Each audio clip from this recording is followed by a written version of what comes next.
entrepreneurs have got to do a good job of not getting in the comparison game, not getting the game of the shouldn't game. They can't spend time there. That won't go well. I should have hired more employees. I shouldn't have hired employees. I hired the wrong employee. My intuition told me better. I shouldn't have hired this person.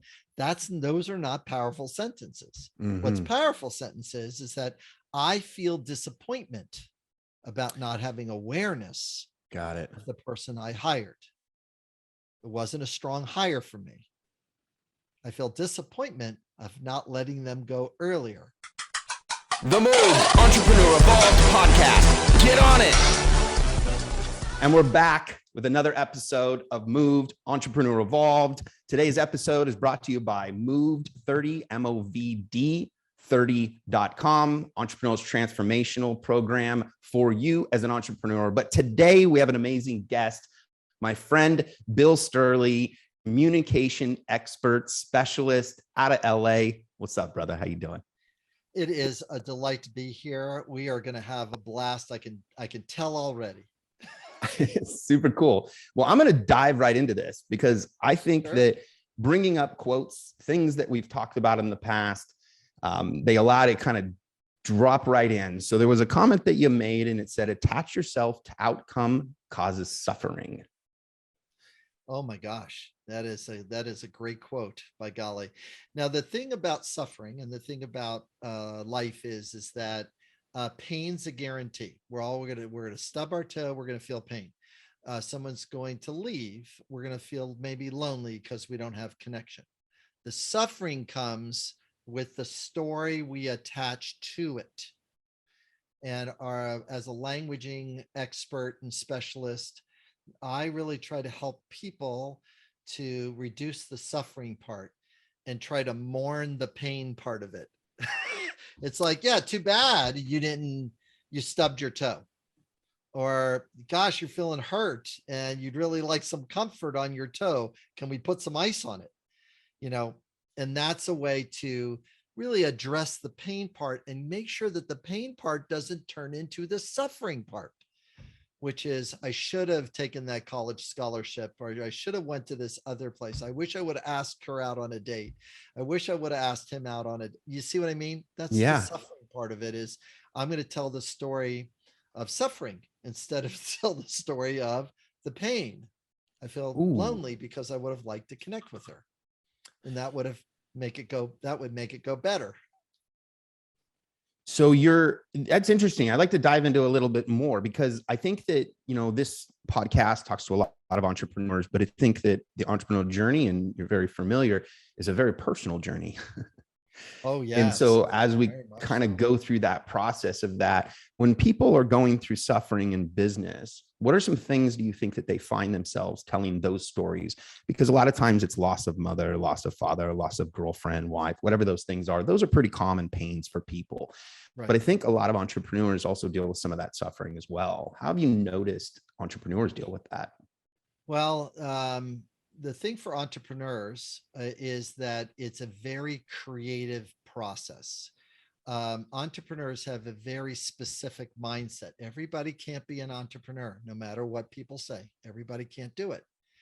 In order to be an entrepreneur, you've got to think creatively. You've got to think conceptually. You've got to be somebody that can synthesize, can integrate ideas into new concepts, because entrepreneurs are making something out of nothing.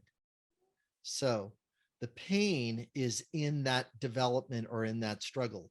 The suffering is the story that the entrepreneurial tells about it. Many entrepreneurs tell about, this is where I, failed. I'll never do that again. Instead of going like, here are the 7 lessons I learned from going through that experience. They're telling the story of loss instead of the story of gain.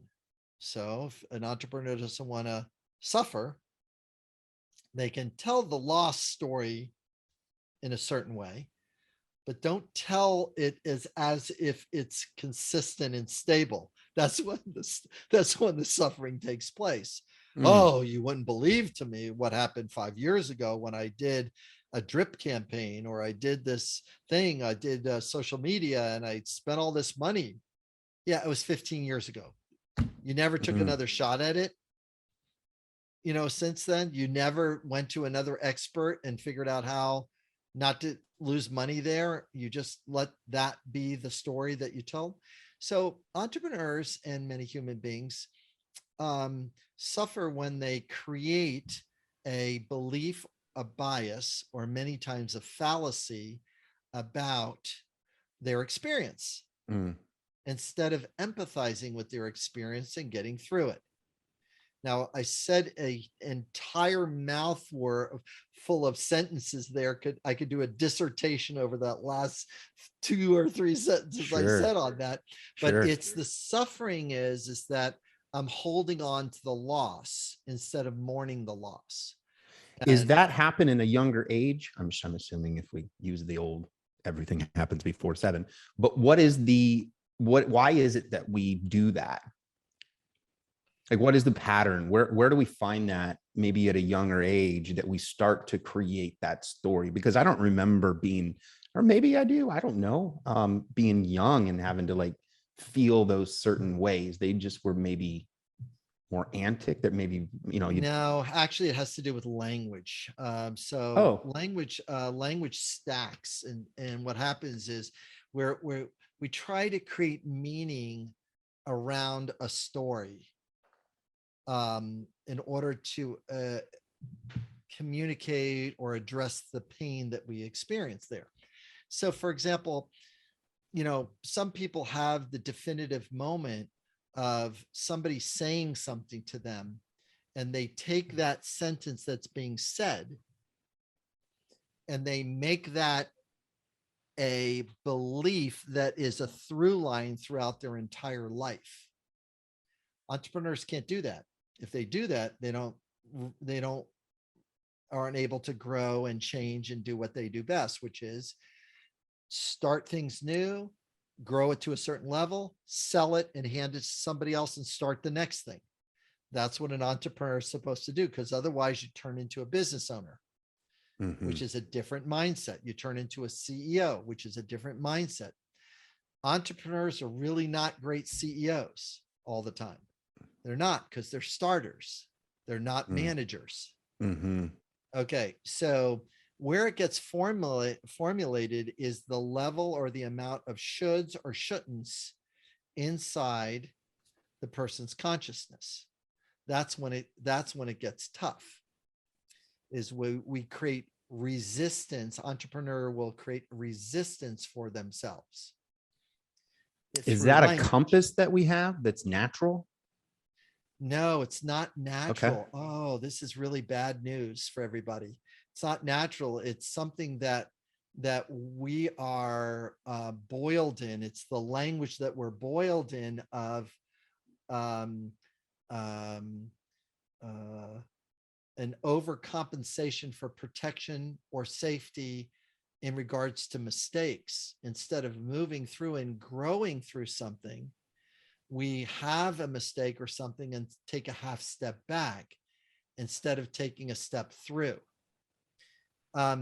It's the remedy. It's the prescription to make our life miserable.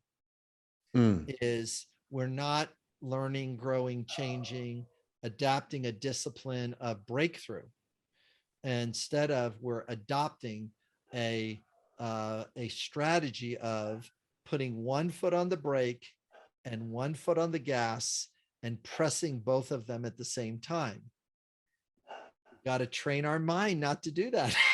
We got to train our Oh, mind yeah. to keep your foot on the gas and then learn how to use the brake when you need to use the brake, not all the Gotcha. time. So our beliefs and our biases, our fallacies is literally like riding a brake through life, grinding the brake to try to be safe.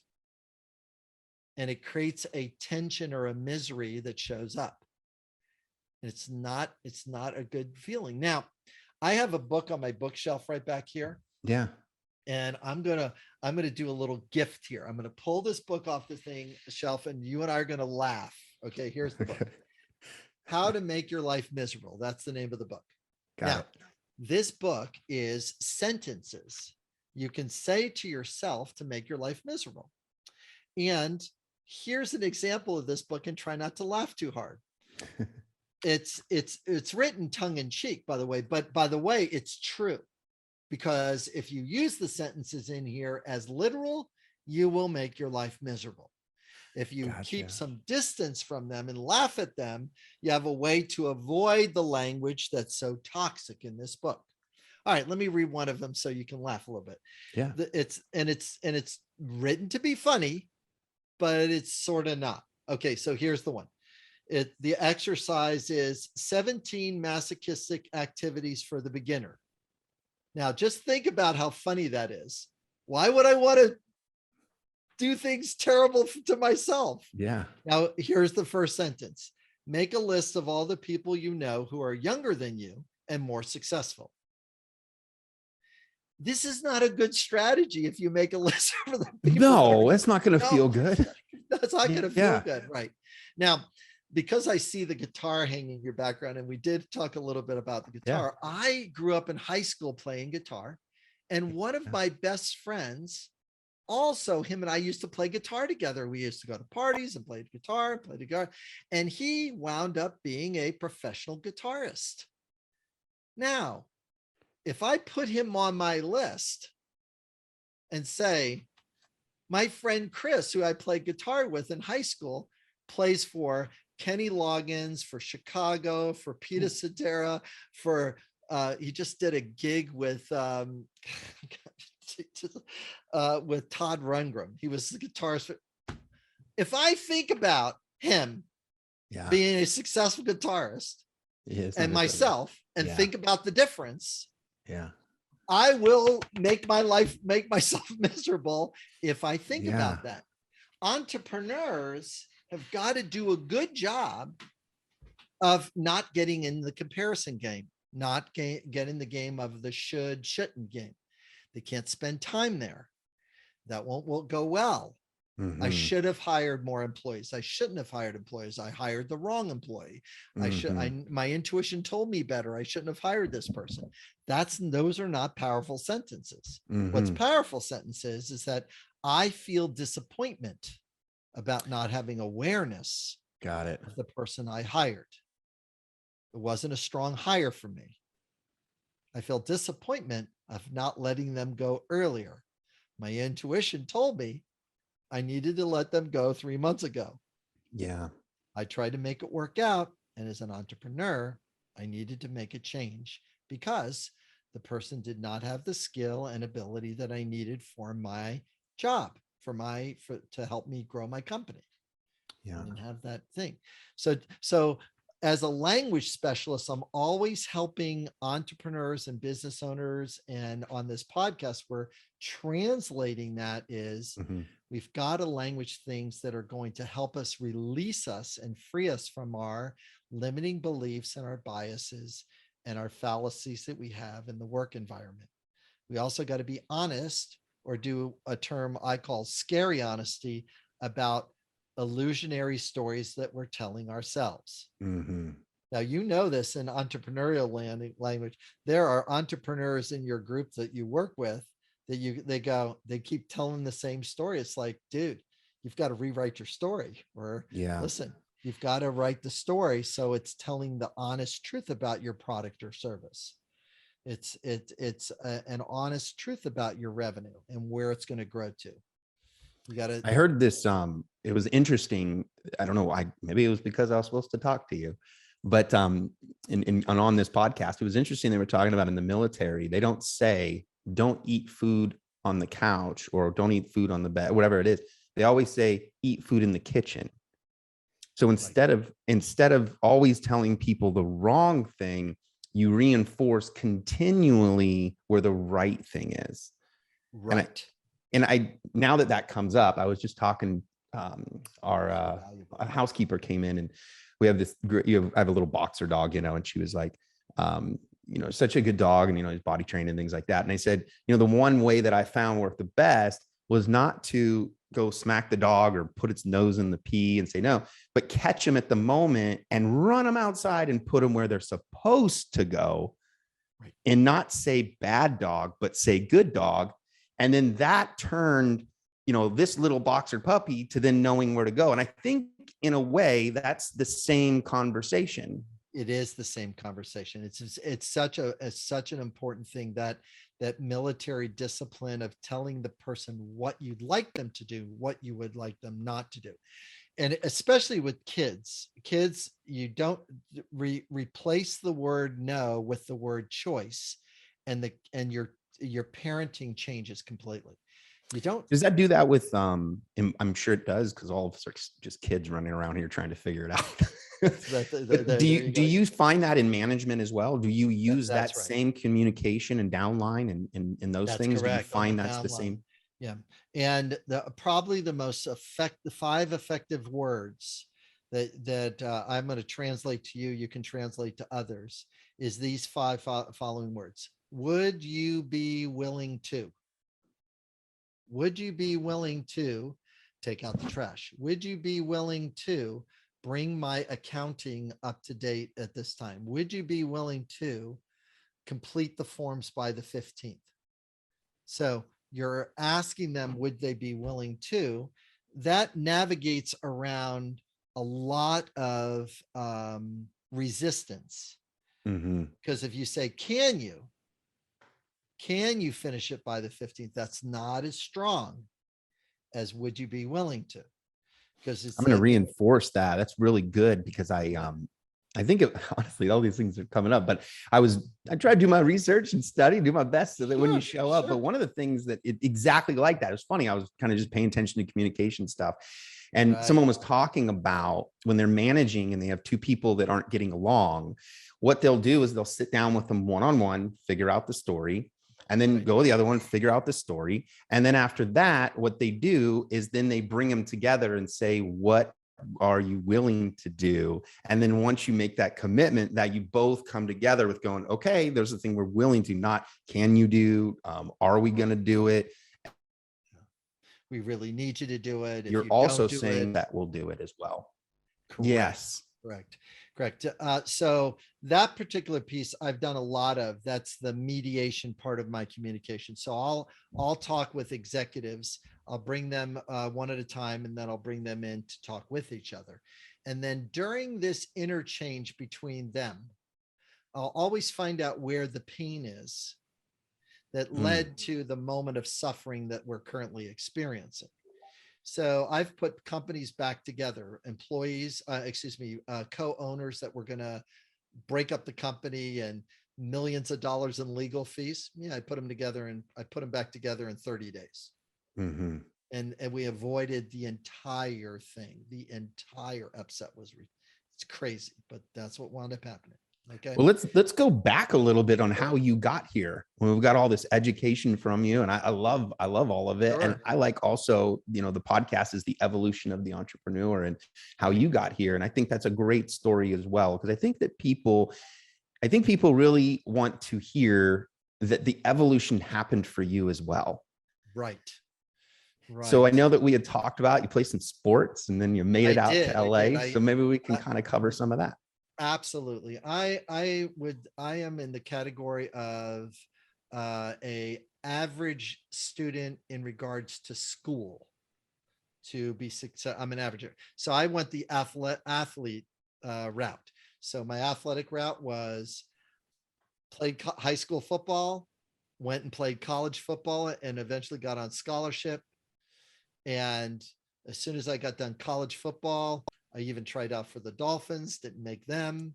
And then all of a sudden, like, now what? Well, I got my degree so I could teach sciences, anatomy and physiology in high school and other sciences there, and coach football. So that's where I started.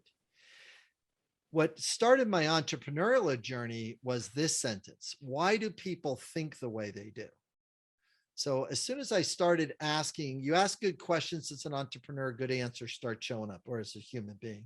But you ask good questions, good answers start showing up.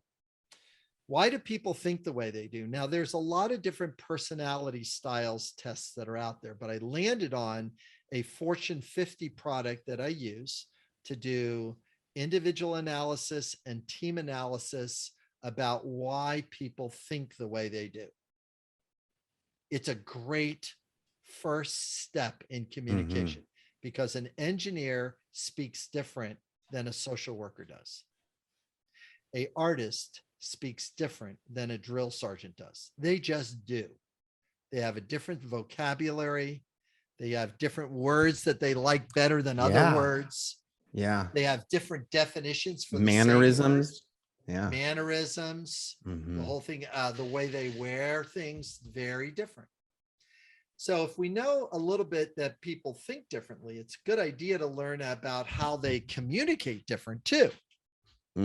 So I learned about how these different people think differently. And there's a 120 question survey that I use that's really valuable, that assesses a person's thing. And then it rolls into a team analysis. And I can literally solve a third of a company's conflict in about 2 hours. Yeah. I eliminate a third, and their efficiency will go up 30%, 40%, 50%, 66% efficiency start going up when you get people playing on the right frequency in communication. Now, that wasn't enough, though.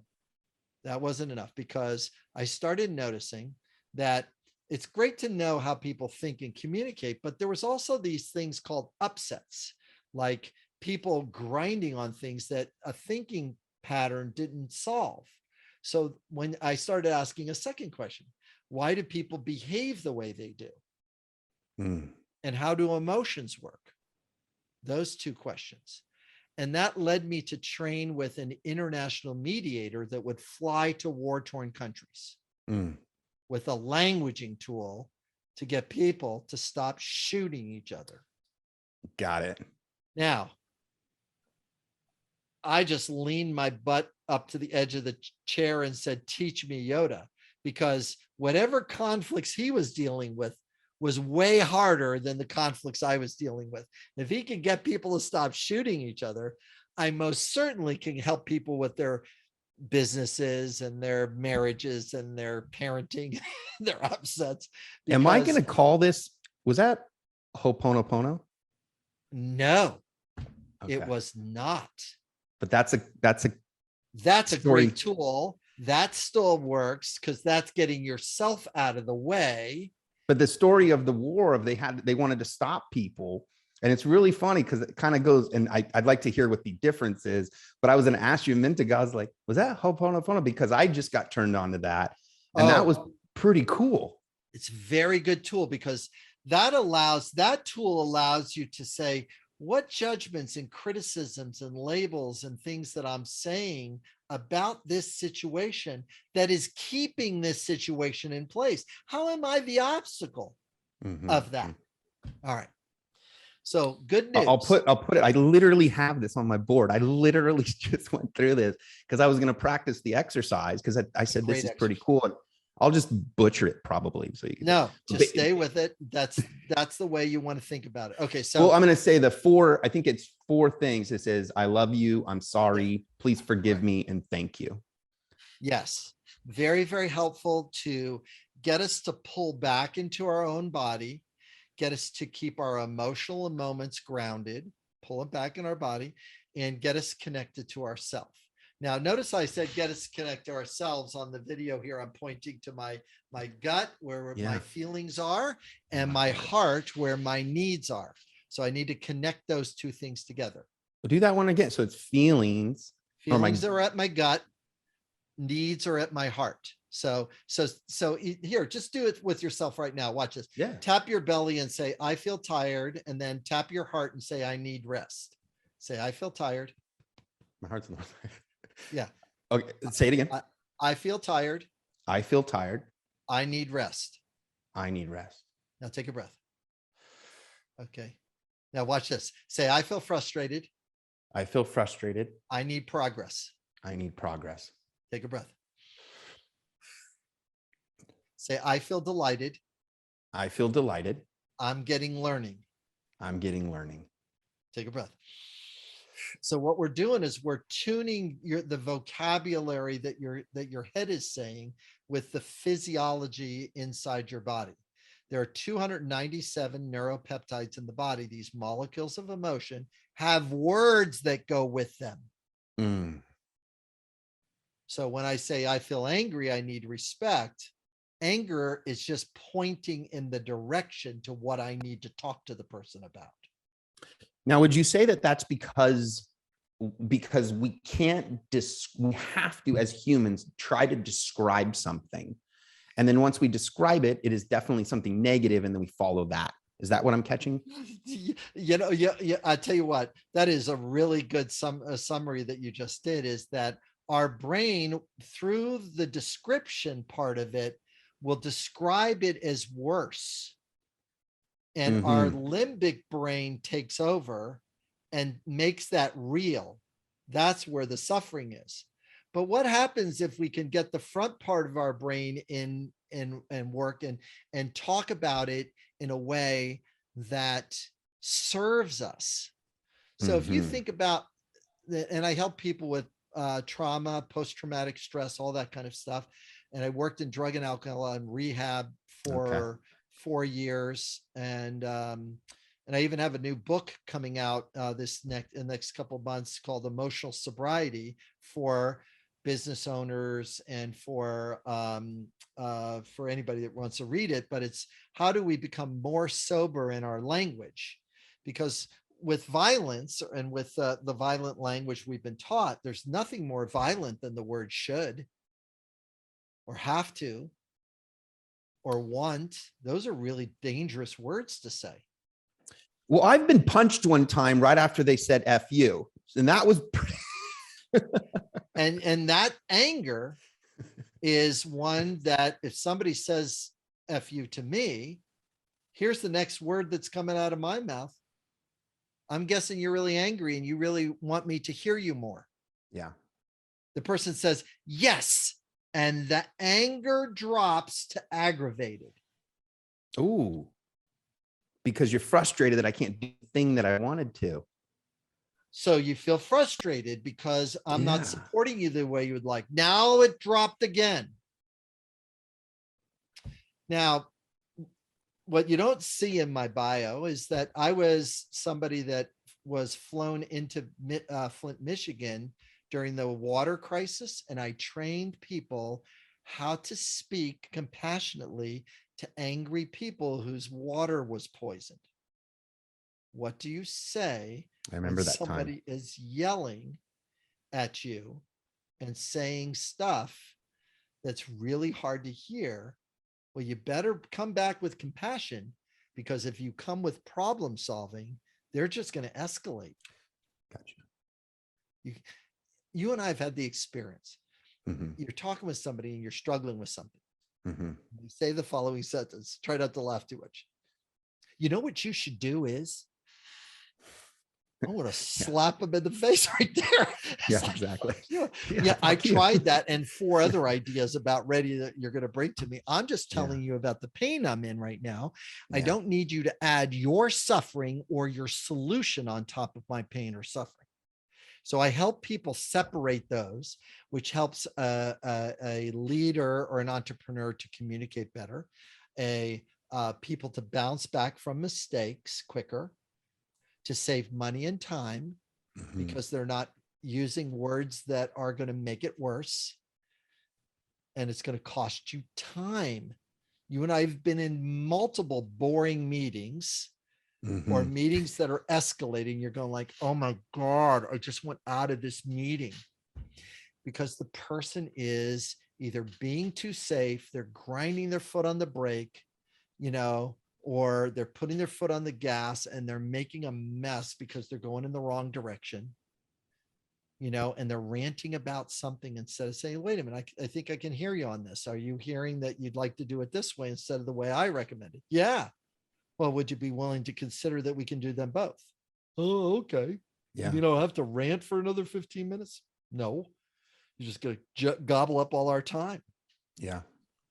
So important and so valuable. It's interesting that you say that. And language, I learned kind of traveling, and you can be in one country, and for example, in Thailand, you could call someone a cow, like a buffalo or something like that in Thai. It's quite non. It was like, and basically they want to fight you. And you might as well just screw you. That's like the worst thing, you know. But then you go and that's like in Thailand. But then I've lived in India, and it's like they'll let that cow stand there. Literally, the traffic will be there, and they will not move, and there's no big deal. And I think I was going to kind of ask you, do you think we come from different tribes, and then those eventually were the reasons why we use these language? Do you think that these are individual tribes that we came from? I guess I'm trying to get that out. Oh, But do you I think tell you we're what, you are asking. I just can't believe how wonderful the example that you gave is, because Thank you. it gets me to really talk to the fundamentals of language. And I'm going to say this, and this is you know, we could talk for 2 hours over this, at least minimal 2 to 4 hours over this one thing. So the way language has been developed is to be very contextual, but underneath every contextual sentence, there's a subtext sentence that is sitting underneath this. And in this subtext sentence, there is an empathetic sentence that's written right below it. So what I train people to do is listen to the context, speak to the subtext. So if I'm doing a communication that sounds like this, one person is telling me a story. I like her. If I'm now saying, tell me more, we're going to just be talking in context. But if I say this next sentence, watch how powerful or deeper the conversation is going to get. So you really feel delighted and you'd really like to date her. Is that right? Yes. Now I'm connecting to the delight that he has. Yeah. Okay. Now, the same thing with a sentence I got in Flint, Michigan. Here's the sentence. You are a racist. Watch the next sentence. Because if this person says, no, I'm not, this person's going to go off. Because that's not a good response. So here's the next sentence. Sir, could you be feeling aggravated and you really need some support from me? Yes. But this whole situation is so racist. Sir, could you be feeling angry because you need respect and you need mutual respect by the city? Yes. Notice that it's starting to reduce. So, sir, could you be feeling helpless about fairness? Yes. See, now all of a sudden I'm talking about respect, fairness, support, justice. That's at the subtext level. Racism is a context word. Subtext is where the connection is in all languages. I can go, and that's why that international mediator, I go, wait a minute, you flew to Central Africa to mediate between two African tribes, and you didn't even know the language, and you had to go through a interpreter, and you weren't going to get shot. There were 600 people that died. There were 200 people in a village of 800 people. There were 200 people that got killed over the last 3 months. They're burying dead all the time, and the two villages were fighting with each other. And you're going to go in there with an interpreter and not get killed? How are you going to use language to do that? Teach me Yoda. That was my sentence. I just said, so you're exactly right. So you go to a different country, but they all have fairness, connection, mutual respect, kindness is a need, truth, trust, cooperation. They all have that at their heart level. So even though they're speaking whatever language that they're speaking, there's still a connection. There's still a trust. There's still a respect that's there. There's still, how can we get acceptance to take place? How do we create understanding? How do we hear each other better? You know, how do we support each other? All of that is still there here. This is French, German, Italian, Got it. in whatever form of India language, whatever Yeah. language, Mandarin in China, whatever, that's Yeah. all here. What's at here is, what does respect look like? What does fairness look like? What does creativity look like? What does, trust look like? What does ownership look like? All of those things are core to every human being on the planet, and every animal, all the way down to fish. Below fish, yeah, there's a whole fish is all the way down to the fish. all the way down to fish. Fish feel nervous because their need for safety is not met. Fish feel nervous. They have that neuropeptide for nervous because they have a need for safety. Why? Because they swim in schools. They talk to each other about safety because they swim in schools. They communicate from one end. How do they do that? You got to think about that just a little bit. They're communicating. They're all like doing this and not talking to each other. There's no words, but they do feel scared and they do need safety. They all feel hungry and they need food. Feeling, gut, need, what's at the heart? Dang. So this so I'm loving this podcast because you can actually, now let's work one for you, for your audience. Let's work one on your side. What is a sentence that someone said or did that kind of was a little weird or offset, or maybe a challenge someone was facing, or something that someone said that's caused a little bit of conflict or upset? What's something that you've experienced that maybe one of your entrepreneurs have struggled with and they keep saying this same sentence over and over again? Well, a lot of it is I think the story is many times with entrepreneurs is basically saying that the result's going to be the same every time. Oh, great. That's a great sentence. Write this answer down. Or actually, you say that sentence to me, Bill, the results are going to be the same. Watch what I say back to you. Watch it. Go ahead. Every single time that I go to do this, I try something different and it's the exact same result. Wow. I'm guessing you're feeling helpless and you really need some progress and you need some support. Is that correct? I'm feeling more hopeless as we talk about it now.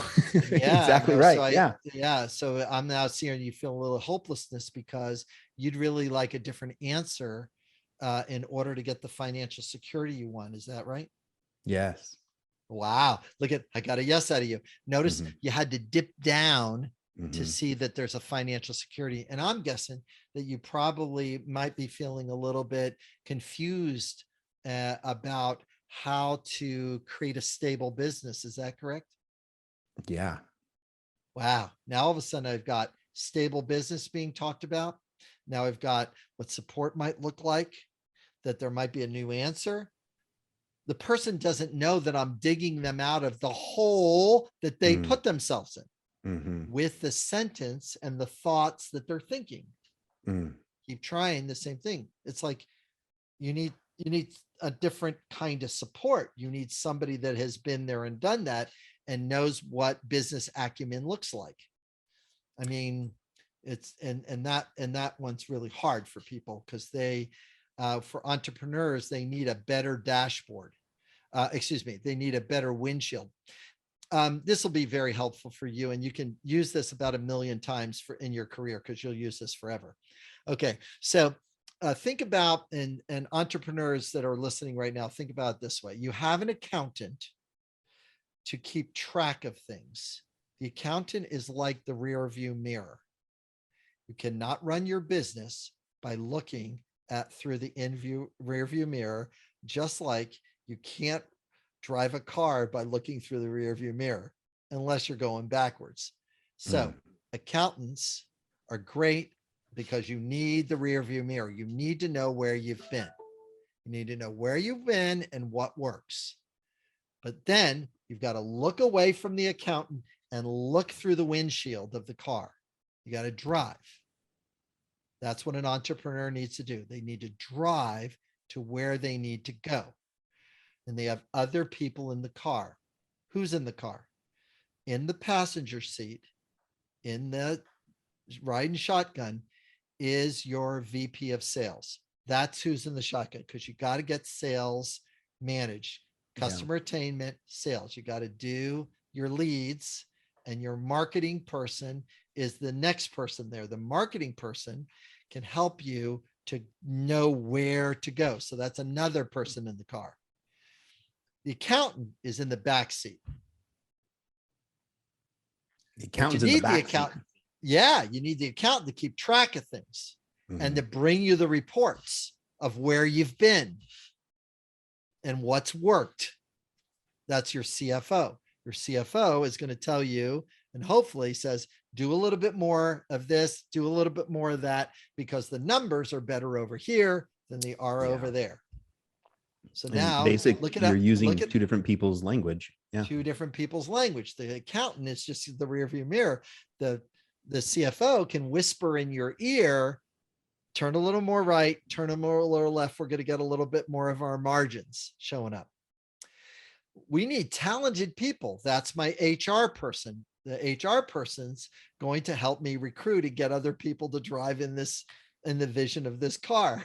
So if you want to see how this looks in real time, it's you're in the driver's seat. You have your VP of marketing sitting next to you and your VP of sales sitting next to you. You have three people in the front seat. That's your entrepreneur. Next, behind them, right behind you, whisper in your ear, is your CFO. And then the other ear is getting the talent. You got to get your VP of HR getting you talent. Accountant is over there. Because they're going to keep track of what is actually happening with this group. So that's called the magic seven. I want to get 7 people. CFO, operations, if you need it, sales, marketing, HR, okay, and IT. In this day, we need IT now, VP of CTO. And then the CEO is going to be either you at the start as the entrepreneur, as you're building this magical team of 7, or eventually you are the owner and you just meet with the CEO so they tell everybody else what to do. That's the optimal place for the entrepreneur to be, is you're the owner and you give the CEO the directions and they give you feedback on those directions and they take it out to the team to get it done. When you watch people, because I think that you'll attach to this pretty good. When you watch partners in business come together, the number one reason why people fail as partners in business is because of communication, obviously, like everyone else. That's right. But when you bring in 2 different partners, you definitely don't want to have the same characteristics. I was just having breakfast with a good friend of mine. Perfect. And he does really well. Does over $100 million a year. I mean, he crushes, you know. And in that, we were really talking about when you get into these partnerships. And he was saying, you know, there is no, you know, there's no bullshit. You know, if you get angry in our meetings, we're out. We're not doing this. And so what I was kind of curious in the conversation in this is, when partners come together, what are some of the things that you've noticed in communication, what one party does and then the other party maybe doesn't do, or maybe some skill sets between the two? Because you can't have, if you really want a good partnership, you need to have someone that's like really good at sales. And that guy's like, I have no idea how he does that. And then the other one's maybe like an operational person and then moves it forward. And the guy's like, I can't keep my own shoes together. That's correct. Yeah. Yeah. I really appreciate that. And it's a really wonderful thing with partnership. Partnership is like, that you've got 2 sides of the brain that need to come together and make a whole brain. So I'm thinking about, you know, one of my clients is the president, him and his partner are the co-owners of Beachbody. So they have a multi-million-dollar business, right?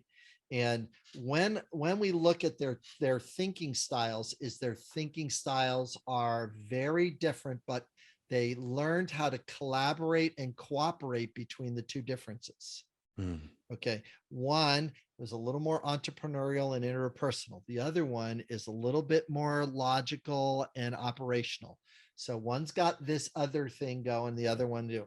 And even in their team meeting together, when I got all the teams, their executive teams, those two were in the center and the other team was all around them. And in communication, the way it makes it work is stay in your strength, delegate your weaknesses or frustrations. And then the third part of it, it's got to be there. Trust that the other person is going to do their part. Trust that the other person is going to handle what their lane is, and you're handling your lane. And then when you're mad and you're irritated or frustrated or confused about something, use two words. You've got to check in. And then the other two words is bring scary honesty. How can I bring honesty to the upset or what I saw them say or do to get it to go differently? How can I do that better? And then what happens is you're growing and changing through the various different challenges. And then you're just on the ride together. Yeah. You're able to participate and enjoy the ride and enjoy the journey togetger. Yeah, I And think then that goes that nails smoothly. it. That's so good, because I think that it's so important in your what you teach is, and through this process, people really don't know how to communicate anything. I remember I was actually telling the story actually earlier, but I remember being younger, and I remember I had older partners, and we had a business we were running and everything. And I remember just being young, not being able to communicate that I was so pissed off. So I'm trying to attack one of them, as a young guy, but my desire was to win. It wasn't that, but I didn't know how to communicate that because I felt that I was being attacked. And then in the same sense, now, now I've learned you don't attack people. What you do is you mitigate that as much as possible. But ultimately, I realized that there really is a way, and something happens. Oh man, that's great. It just pulled it back. What happens first? I get mad, and then I use language, and then I used physical. Correct. That was your strategy growing up. You learned how to put that in place. Now, what you can do now, in what I teach people to do, is when you're angry, as soon as you say, I feel angry, you have to connect it to the need that's causing it. So it reduces it inside you. Listen, I'm feeling angry because I really needed consideration. I really feel angry. I needed communication. I feel angry. I really needed respect in the way you talked about things. I feel angry. I needed emotional safety in that meeting because you were showing the emotion. I'd rather you do that in private with me. Notice the feeling is the same. The need, the cause is different. Feelings are very predictable. I know it's going to sound weird. This is the root of my emotional intelligence program. Yeah. I mean, I have an online training program that people can take, or I have in-person coaching sessions I do. I have business development coaching sessions that I do where I teach people how to look through their own windshield of their own car, of their own driving, and how to put the right people in place. So this is where you and I can play in the future, but that's is where those things can do. And it can really make a big difference when we do a better job with our communication and be able to get the support we need, so that you can still feel a feeling of anger. It's just you don't turn it out as a flamethrower like you did when you're young. You just shift it and turn the dial, and it becomes a laser. Over this is a really interesting one, and this personal one, but ultimately over the last, I don't know, not that long, too long ago, one of the things that, and everybody says, the best thing to understand, be conscious of what's going on and have a sense of presence. And one of the things I realized about myself is I'm a high energy person. And so being a high energy person, I realized that my energy starts to wind. And so what I recognized not too long ago is I go, wait a minute, where is it going? And what I recognized, and this has been going on, I've been able to tap it a couple of times lately. But basically what I realized, it was, if I try to explain it, it was like a cyclone that went like this, and then it sat right here in my chest area. And what I started doing is I started to just acknowledge where it was. And then once I acknowledged where it was, I went, can I divert it somewhere else? But I think one of the things that I'm even learning here today, which I think is awesome, is also maybe using language on finding, like you said, where is this coming from? What am I really trying to get? And then what am I not being fed that's making me want to do this? Because in reality, that anger and that rage was really designed for us to be able to fight off the bear. It was designed to fight off, the predator. That's right. That's And right. now I'm trying to fight something that I don't have to. Correct. And so what you're getting to is, how can we be emotionally intelligent throughout our day and be present in this moment? I have this wonderful 4-sheet exercise that I teach people to measure how present and emotionally intelligent they are. Most people on a scale of 1 to 10 are a 2, maybe a 3. That's how bad it is out there. Is that I'll kind of Just throw some, because they don't, is that just country wise or human wise? human wise. Wow. Country, yeah, in and out. It's really bad. Now, certain countries are better. Ones that have language that don't have as many shoulds or have tos or stuff in it. But if I know within I can ask one sentence to a person to know how emotionally intelligent they are. It's like, what would you say if somebody called you stupid? What would you say? And the person, I know that they're not emotionally intelligent because they won't say, well, could the person be feeling irritated and they want me to have more clarity or knowledge about something? That's the emotionally intelligent sentence to say back. Most people say, no, I'm not, or why do you think I am, or that's not true. All of those are not very emotionally intelligent. They're defensive, criticism, contempt, withdrawal. So getting our language congruent and learning emotional intelligence is really a big part of my executive coaching package. I do 10 hours for $37.50, and that's the way I roll. Well, I got one more. Yep. Let's see if I didn't forget it, but it was, I hate when I do that. It's 43 for you. It's coming on. I was trying to remember what it was. Dang it. But it was definitely on an emotional state. I think that we tend to react a lot. And do you look at meditation as a part of that? Meditation's a wonderful tool where you take time to start to observe your language and learn how to set aside, let go, or sometimes, depending on the meditation, to reframe it so that you get back to being present with what's alive right now. So what do we do in meditation? Certain kinds of meditation say, is this a thought? Let it go. Is this an image? Let it go. Is it a sound? Let it go. Is it a thing? So those are different. That's one style of meditation. Other ones are, I'm going to slow my mind down so that that chatter doesn't take place. Now, when I trained 35 Buddhist monks to use their daily language as meditation, is something that I did in the past. That's a cool story.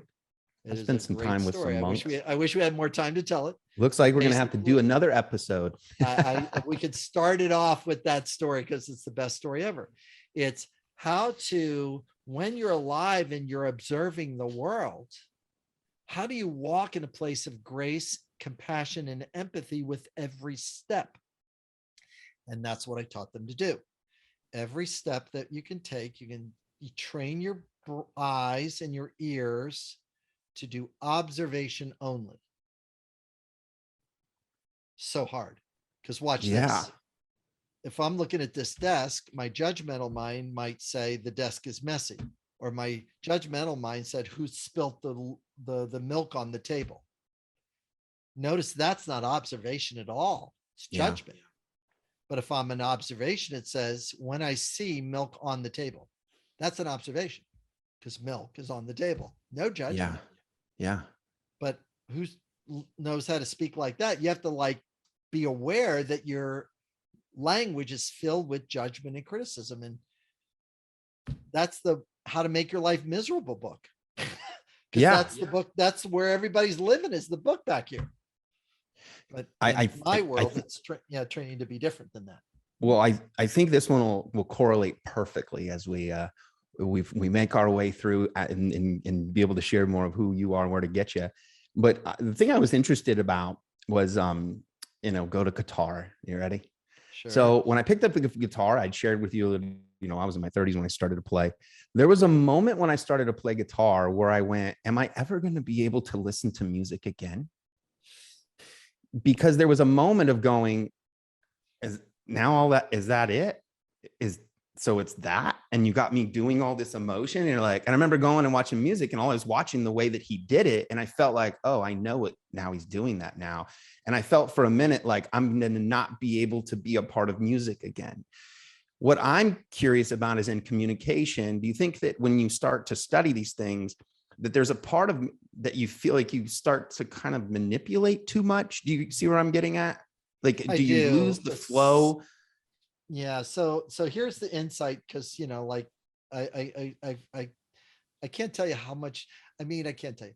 I feel so joyous during about our conversation because of what you just said, and why that was so meaningful was this: is that as a guitarist, you start learning the mysteries of where the notes are and how it's thing, and all of a sudden the song that you used to enjoy so much because of how wonderful the lick was, and how much then the beat did this, and then the drum came in here, and then the things, and you had all the joy because there was two things: there was a mystery, and there was the anticipation of the person playing the song. So those are things that really raise our dopamine levels. When the curtain gets pulled back, when you are the Wizard of Oz pulling the levers, and oh, here's how to play, Time in a Bottle, and do all the fingering with that song, or do the fingering of whatever famous song you're doing. And all of a sudden the mystery of the song kind of goes out. Because you're now that person trying to deliver it. And now you're trying to put the emotion of your body through that thing. And then it translates to the listener. So the vibration of their body goes to delight and anticipation and dopamine hits, because you're delivering the piece. Same thing I experience with language. I can before when a person gets 3 words out of their mouth, I already know if it's going to be a blame, a judgment, a criticism, a label, a diagnosis. I already know where they're going. And I already know what my response is going to be, which is empathy, compassion, consideration. That's what's coming out of my mouth. Is there a manipulation in it? No, I'm just going to enjoy the dance. This is where they are. Yeah. And this is where I am. This is where they can be, and they don't know how good it's going to be over here on my side of the fence. Got it. And what would it be like? Just imagine what would it be like is that your relationships can fundamentally change because you've learned the tools that I've taught you. Yeah. And what would it be like to get in the next argument with your partner? Or if you have kids, do you have any kids? I don't have kids. Okay. I just found out I'm being uncle. Uncle. Yeah, I got a little niece So you got coming. a niece coming. So when your niece is crying, to have the 3 to 5 sentences ready to go to calm her down in a magical way. And when their parents look at you and say, how did you do that?